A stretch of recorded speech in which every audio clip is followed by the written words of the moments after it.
Hello, everybody. Give me a big thumbs up if you can hear me loud and clear. Good morning, good afternoon, and good night to everybody. Let's see what we got going on in the chat. I saw a bunch of good things being put into the chat before I even jumped in. I was being nosy. That's actually why I'm a couple minutes late.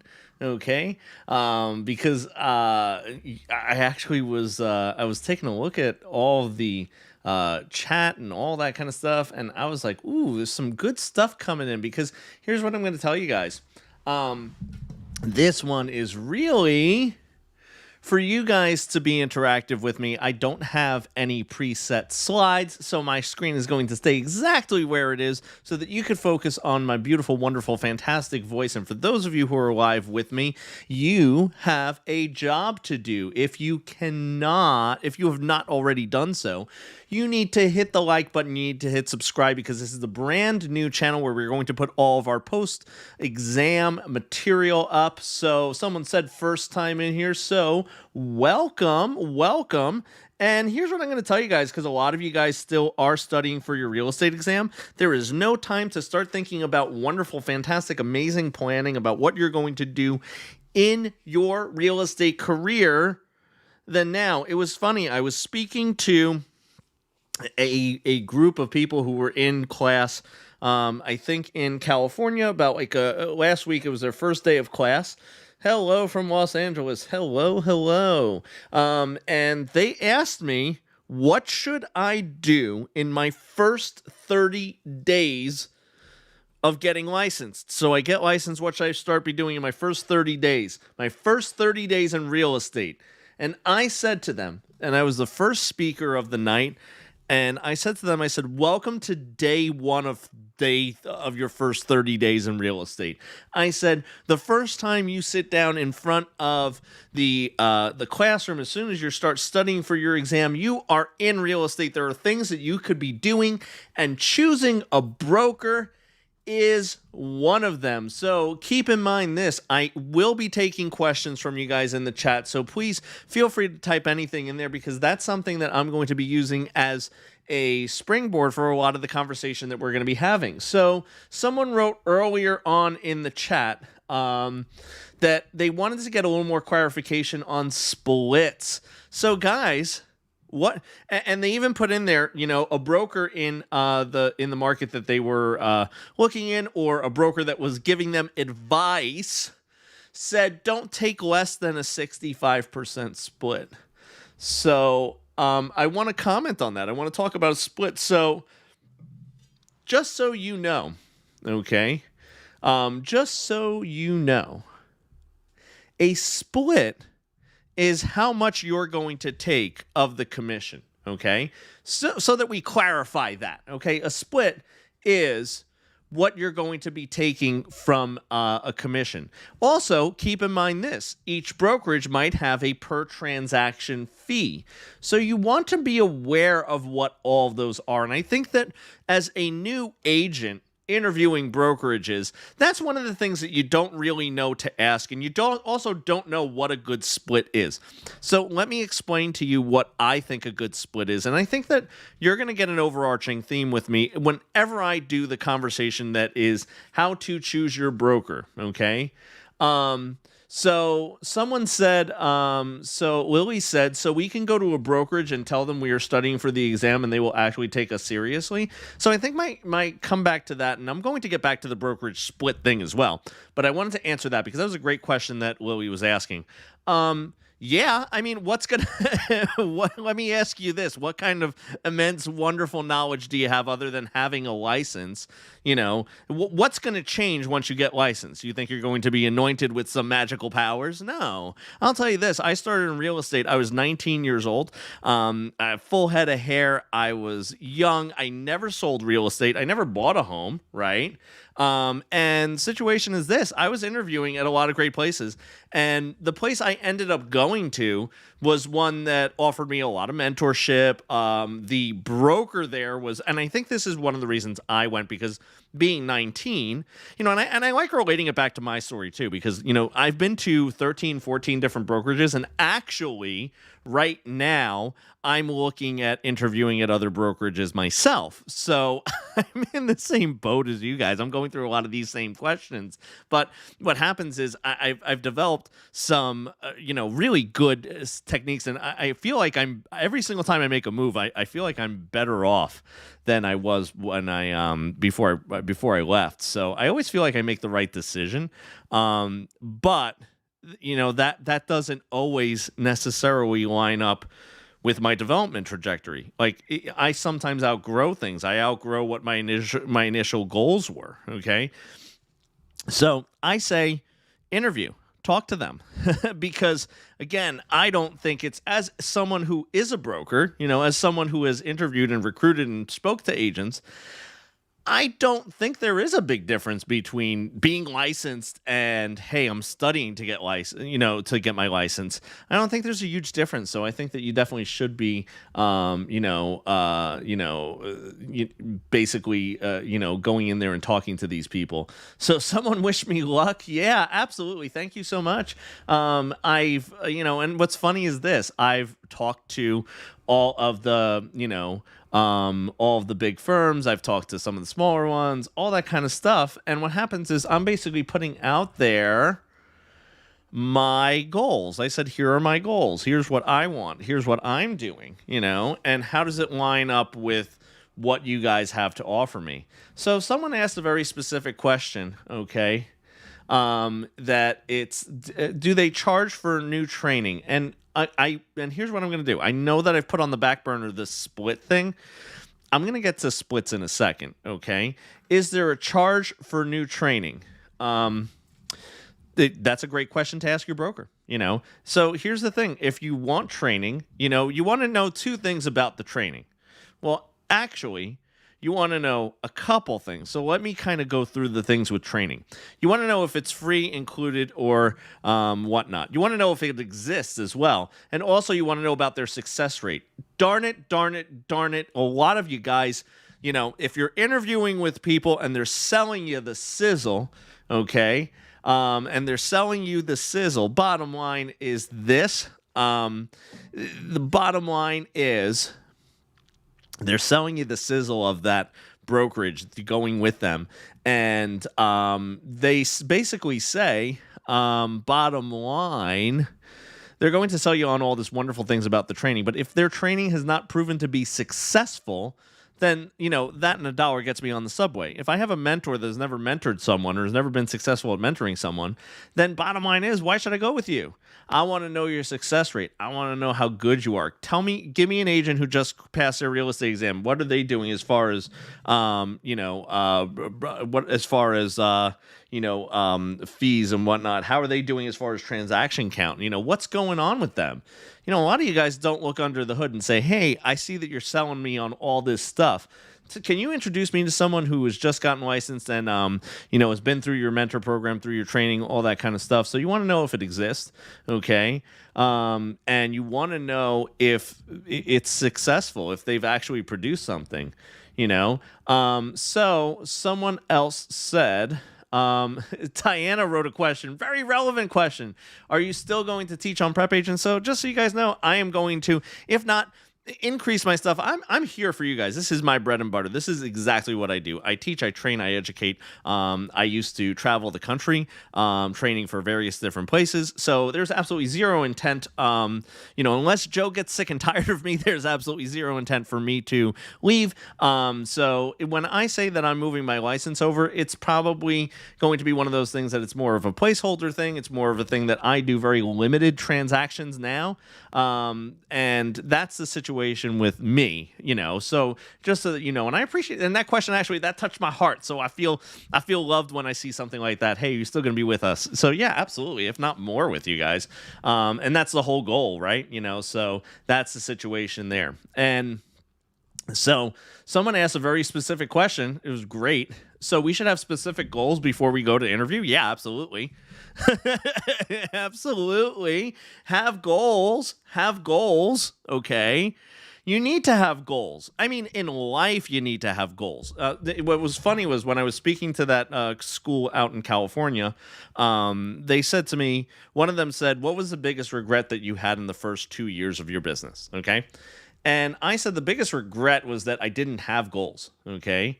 That is the situation there. It's something that I just didn't have goals. And here's the thing, part of it was motivation, right? Listen to what I'm going to tell you. The motivation just wasn't there, because I was 19 living at home. I'm an only child, only grandchild in a predominantly Italian family. I was the prince. Okay. I had home cooked Italian meals when I came home. I didn't need to do anything. And I was, it was great. So, my motivation really wasn't really high. So did that cause me to be as successful as I probably could have been in my first couple of years? No. But then when I, met a girl, usually that's what it always starts with, right? The guy met a girl. And I met a girl and I was like, oh man, I want to go get a place with her. I want to get an apartment, So that is something that caused me to then say, okay, I have to have goals. I have to figure out how much I'm going to be making, all that kind of stuff.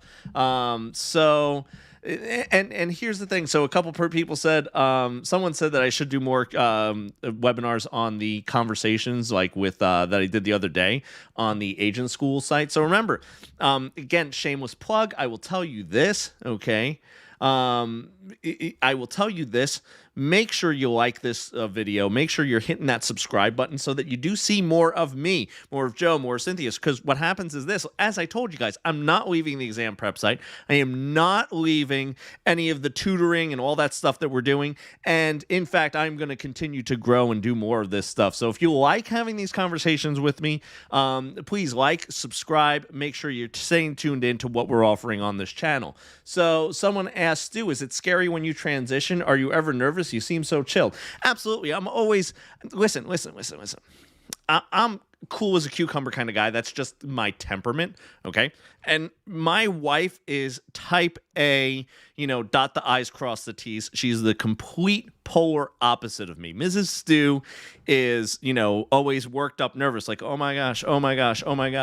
And, what was funny was that she had, I'll tell you a quick story just so that you understand the dynamics of like my life, my relationship, and how I am and how I think of things. And last year, she was going in for some abdominal surgery, and it was something that was more than minor, less than brain surgery. So it was in between that. Okay, and she's nervous as anything, and I'm eating breakfast. I had this big like Denny's home grand slam breakfast in front of me, and I'm eating. I'm not even nervous one bit. And she says to me, she said, I'm so nervous and everything, and I'm eating. And I said to her, do you want to take your mind off things? And she goes, yeah, I really would love to have my mind taken off things. I said, I will warn you, though. I said, you're going to have this stuck in your head for the rest of the day. And she goes, well, that's fine. I need a distraction of some sort. And she was you could feel the tension. So I'm still shoving my mouth with, bacon and pancakes and all this stuff. And I went on my phone and I typed in Baby Shark. And I said, have you ever seen this video? She goes, no. And I said to her, watch that a couple times. Literally, they're wheeling her into, for the rest of the day, they're wheeling her into to go for the surgery. And she's all I hear down the hallway is, Baby Shark, do, do, do, do, do, do. So, listen, I'm usually chill, and that's what you should take out of this story. I am usually chill. But I will tell you, whenever I change, whenever I do something different, I always do get nervous. There's a little bit of nerves. It's natural. Look, nerves is what makes you. It's kind of like the spice of life. It's what makes things exciting. It's what makes things. It makes sure that you're alive. If you're anxious and you're nervous, that's good because that means that your fight or flight response is working. Right? It means that your brain's doing what it needs to do because it does. Lily said it keeps us alive. Nerves, anxiety, stuff like that. You just don't want it to be the driving factor. And someone said, Carrie said, I wish I was chill when I took the real estate exam. So here's what I'm going to tell you. On a scale of 1 to 10, when you're taking that dang nabbit test, what I want you to know is this. I'm nervous for two people. The one who's getting so anxious that they're like a 10 and they're getting physically ill. And then I'm also equally nervous for people that are cool as a cucumber because they don't read the questions properly. Okay. So someone said, do we have a training calendar? So if you go to the webinar section on Prep Agent, so if you go to the webinars, you'll be able to see right here all of the Prep Agent and all of the post agent, agent school webinars that we do. So like you'll see today, how to choose a broker. And then tonight I'm doing Facebook Friday for the exam prep stuff. So that's really where you're going to find all of the webinars. And you could also sign up for text messages. And also in the Facebook group, I usually post when I'm going live, all that kind of stuff. Sorry, just had to take a sip because my voice was like cracking for a little bit. I feel like I'm getting old, crotchety, stick in the mud voice. I got that. I feel like I got that raspy old man voice going. Allergies are kicking my butt. Someone said, Stu, are you leaving? No, for the 109th time. If not, I'm doing more stuff. I love this. I love coming on with you guys. And guess what? What I'll tell you is this. I was nervous when I came on with Prep Agent. I mean, I didn't know how the webinars were going to go. I didn't know how the private tutoring was going to go. But everything, look, you guys did an amazing, amazing job at welcoming me in. And throughout the past year, I've loved working with you guys. So, and like I said, I just want to continue to grow, support you guys, and be in a situation where, like I said, I just have to move my license somewhere. So it's more of a technical thing than anything else. But someone said you're stuck with us. Gold stars for everyone. Yeah, give yourselves gold stars, guys. And here's what I was going to say. Another thing that you want to know. So I've avoided the split question. And I think that the reason why I've kind of talked a little bit about the split question and then went off of it and had a little bit more conversation with you guys is because I should tell you this. The split is not that important, okay? The split is not that important, okay? So what I will tell you is this, okay? Bottom line is if they have so here's the thing. I went to companies that took a lot more of my money. I'm talking a lion's share of my money. But what happened was they helped me hit certain goals in my career, okay? I learned a lot and I was able to put food on the table. So, it was something that it was a split that like if I showed you the split and I showed you the money, what was I going to say? If I showed you the money involved, you would be like, Stu, why would you ever work for that little money? Like you could have made, and I'll give you just a rough estimate. There was one company I worked for that I made about $80,000, okay, which not a lot. Not a little bit, but it wasn't Maserati money, okay? But I grossed, like if I was out on the real world with the production I did, I grossed probably $300,000 to $400,000, okay? So what I will tell you is this: bottom line, I wanted to be in a company that had a lot of other things. So there was other things that were involved in that. I got a medical package. I got mileage on my car. There was a lot of other things that were intangibles to me that were more important, okay, than anything else. So a lot of you are asking some good questions. So Serenity said, Stu, for new agents, how would we know what would fit us better in getting our great training? It has to be something that, listen, what I'll tell you is this. There are a lot of fantastic, amazing, wonderful trainers out there, okay? And believe it or not, okay, let's prepare yourselves for some shock. There are some people that listen to Stu and go, no, that's not for me. Oh my gosh. Stu is not the right cup of tea for some people. Yeah, I'm a fast-talking, rabid squirrel kind of guy that I just bounce around from one thing to another. And sometimes what happens is I also tell you guys a lot of stories. And for someone who might be something like, just, hey, cut to the chase. Tell me exactly what I need to do. Give me a plan, all that kind of stuff. I might not be the best coach for you. I might not be the best mentor for you. But for other people, I am. So what happens is this: there's a couple of things that go into, is it good training? Is it good mentoring? And one of the things is, are they a right fit for you? So again, I'm going back to, my story when I started in real estate at 19. The person that I signed my first broker, I'll never forget her. Her name was Josette. And I think that's just a name that you get as soon as you turn 70. Okay. Josette is an older lady, and listen, I hope I know I put this on my personal Facebook too, so if she's watching, I hope she realizes I absolutely love her. Josette was someone who welcomed me into the brokerage. She was an older lady, and I think that I'm aging her at that point. I think she might be 70 now, so she was probably in her late 50s, early 60s.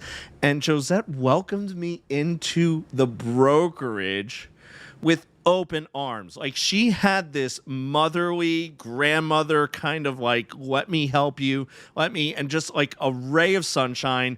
And at 19, with no goals and everything, like, she just was like, it was a good fit for me personality wise. Someone said, or Gertie. Yeah, Gertie. There's certain names that it's just like, you sit there and I'm like, I do not picture you being 20 with that name. Some people are asking, a lot of good questions, and I'm going to go into it. And here's the thing: I also don't like speaking about specific brokerages, because here's what I'm going to tell you. It's something that I have found, and because I'll tell you this, in my teaching career, it was probably like halfway through my teaching career, I was very, very, very opinionated, okay? I was super opinionated about brokerages. Like, I would sit there and go, why would you go work with them? And then what happened was, I said that to one of my students. I said, they said to me, oh, I'm going to go work with so-and-so. And I said, oh, why would you go work with them? I was telling them every reason why they shouldn't work for them. And that student is now on their, I think, like 10th year of working with them. They're opening up a brokerage across the country, and all wouldn't have been possible if he didn't just like basically spit in my face and just basically be like, yeah, I'm still gonna go with them.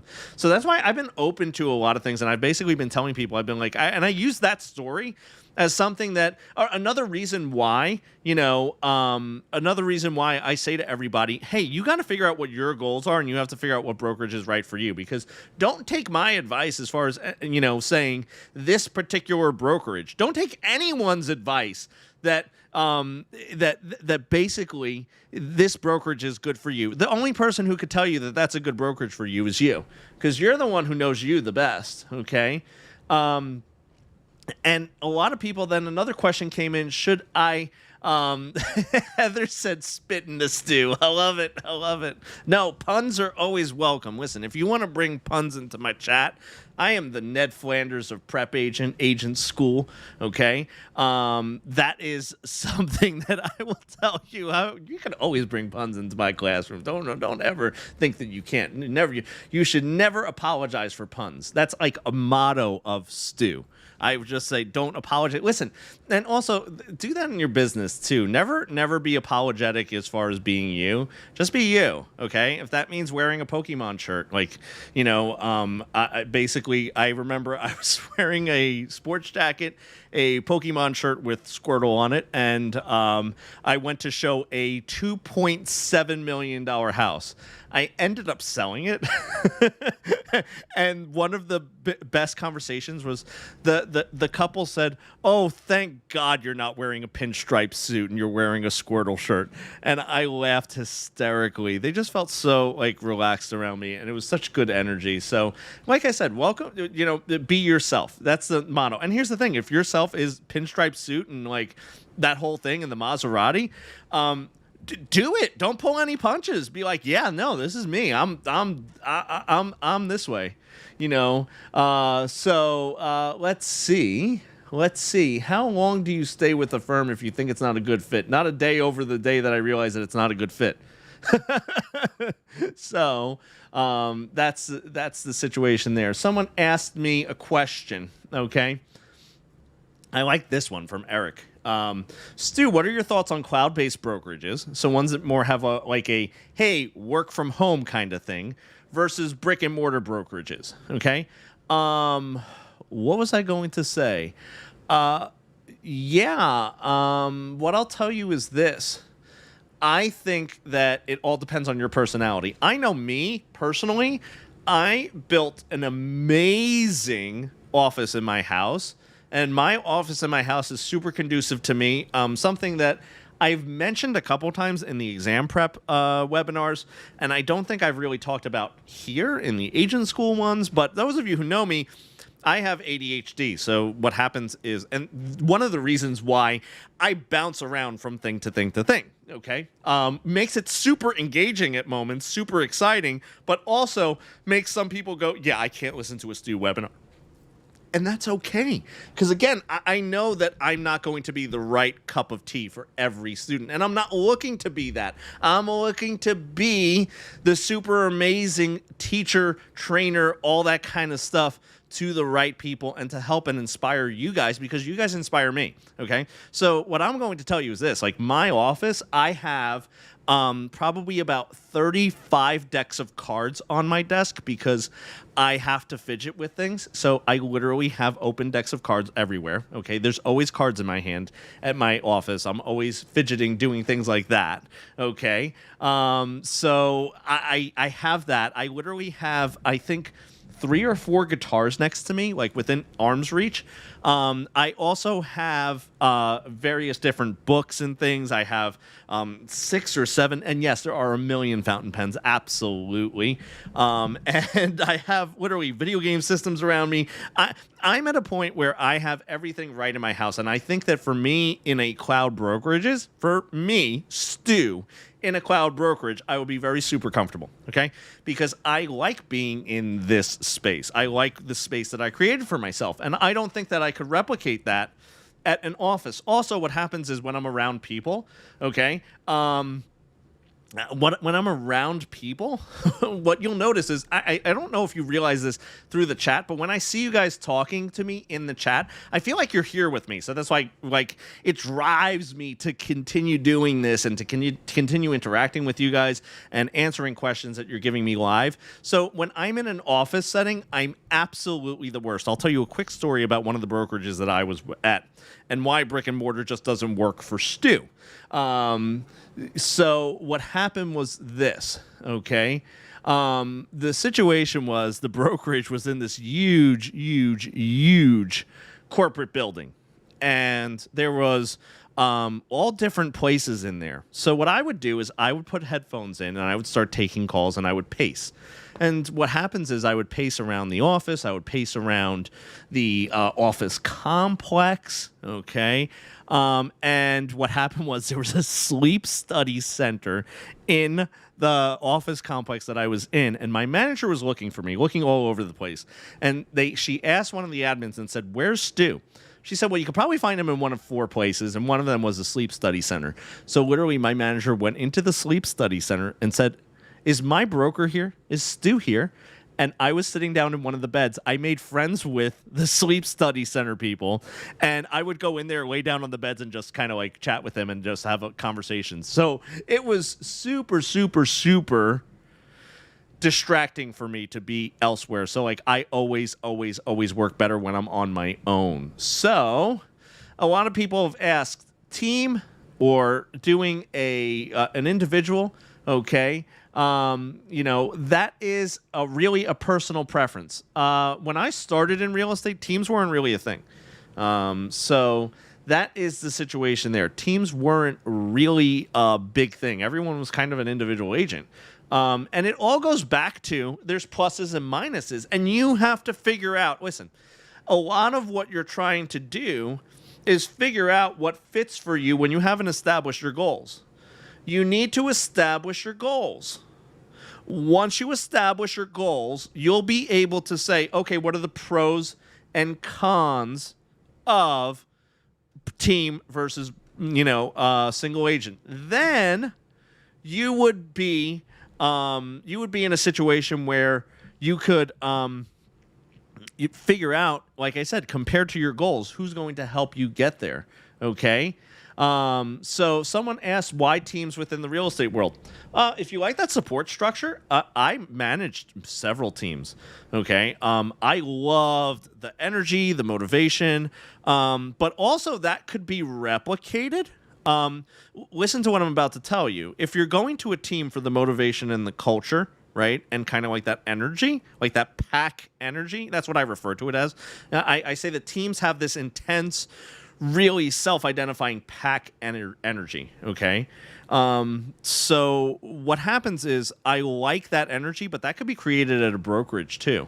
One of the brokerages that I work with out in my home state has an intense pack mentality. So everyone kind of has same culture, same values, same things. Everyone's an independent agent.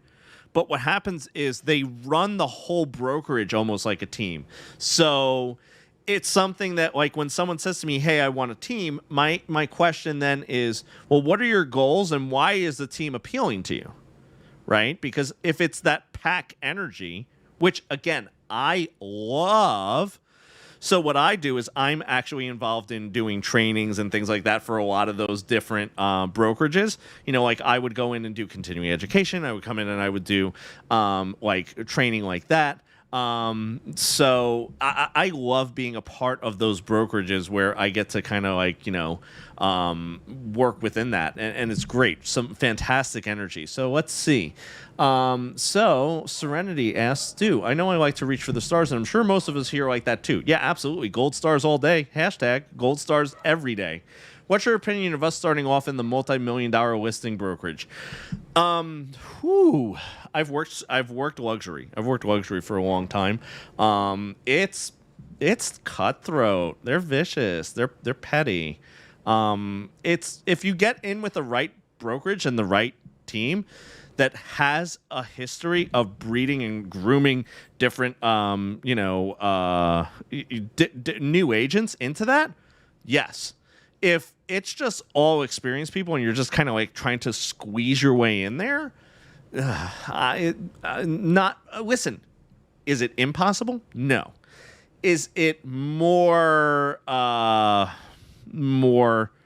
difficult? I think so. But again, you know, I don't know. Like I said, I've been in luxury. I think luxury, actually, I'll tell you this.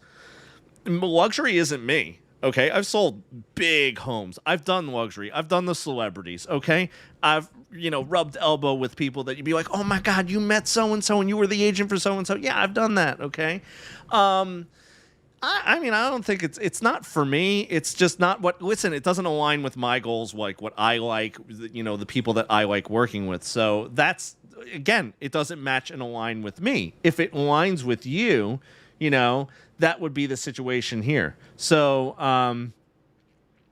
Lily said they don't just give you this kind of information on the normal real estate courses. This is why Prep Agent is a must. Yeah, listen, that's why I'm not going anywhere. I love working with you guys. I love doing this. I love giving you guys this opportunity to speak with someone like myself who thinks like this, and I'll tell you this. It's something that there's more to come. So, keep plugging in with this channel. Keep checking out what we're doing here, because it's something that we like to give you this because it's something that is important for you guys to hear. So you're going to hear this from, not only myself, but you're going to hear Cynthia's take on this, So Mike said 1 million isn't a luxury listing here in this parts of the Bay Area. Oh, if you're in the Bay Area, $1 million gets you.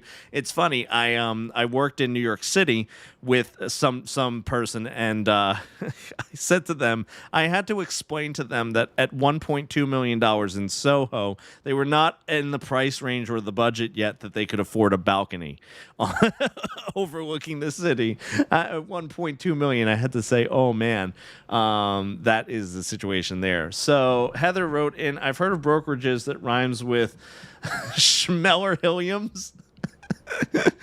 Can actually look bad on our resume? Thoughts? No, I don't think anything. I think that I don't think that anyone. I've never looked at someone's resume and said, "Oh, geez, you worked for that broker," because here's the thing: like every single brokerage out there. And listen, okay, just so you don't feel bad, one of my 13 brokerages was Keller Williams. Listen, I drank the Kool-Aid for a while there. It's a great brokerage, and I've worked with also too. I'm going to say this. I've trained Keller Williams agents across the country. That was one of the things that I did, So I definitely, love the culture, but also too, and what I want you to understand too is this. Your Schmeller Williams office might be they're hyper local in regards to the individual brokerages, okay, and that goes with a lot of them. So you might hear someone say, "I had a horrible experience at Schmeller Williams in California," and then all of a sudden you might hear in New York City, they're like, "Oh my God, it was an awesome experience."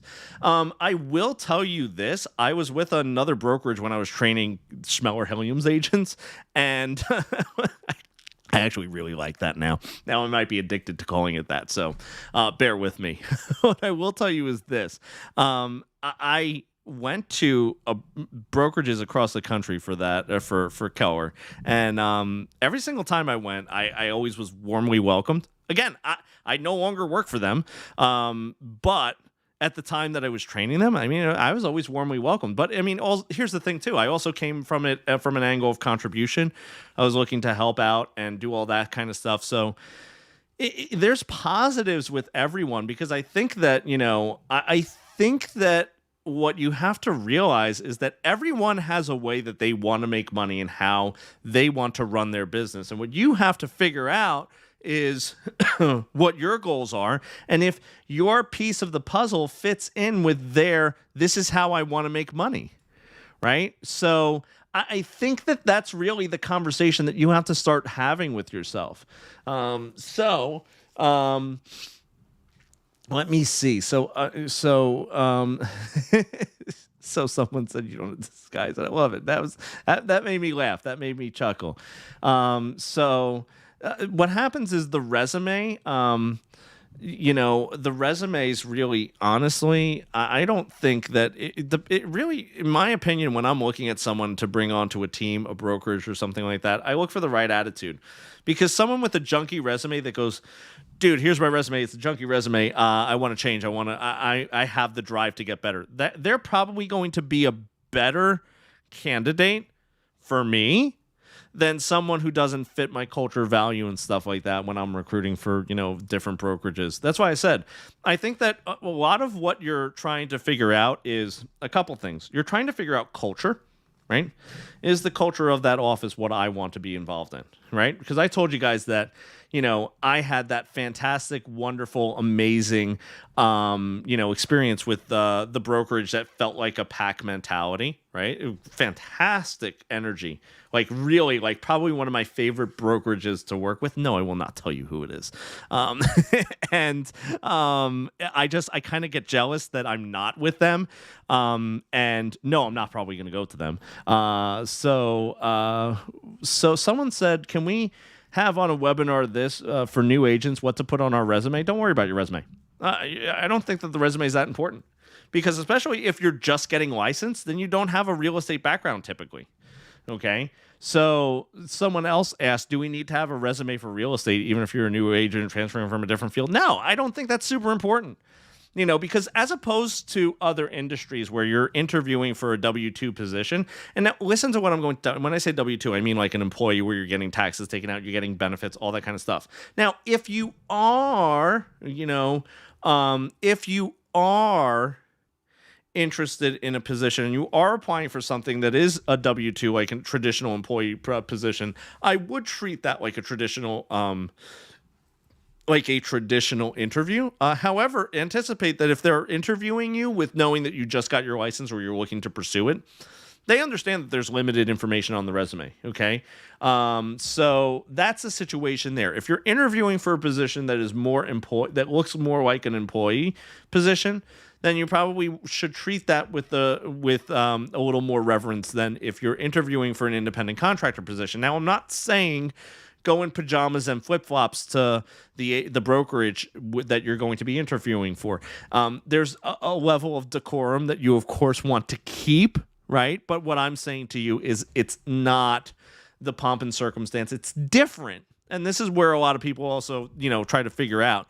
It's different, okay, when you're interviewing to be hired as an independent contractor, because what you're more or less doing is you're trying to get an idea as to how their stuff fits with what you're trying to do, okay?